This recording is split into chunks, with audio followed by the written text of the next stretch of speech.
Hello sa inyong lahat. Ipakita ko lang sa inyo yung lugar namin kung saan ako tumitigil, nagtatrabaho at nakatira. Ito yung Como Lake na tinatawag. Tourist spot din nito dito. Malapit lang kami sa Switzerland and Milan. Daming tao hanggang ngayon. Hanggang September pa itong mga magdadatingan ng mga turista dito. Ito yung lugar namin. Yan. Ito yung ang tawag dito sa Italy, Colina. Kung sa atin ay bundok. Yan. Ito yan. Punong-puno ng daming turista.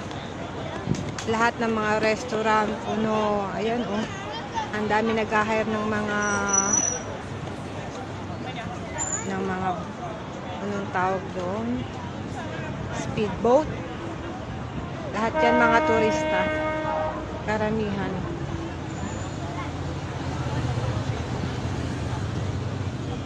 Oh, haba ng pila, oh.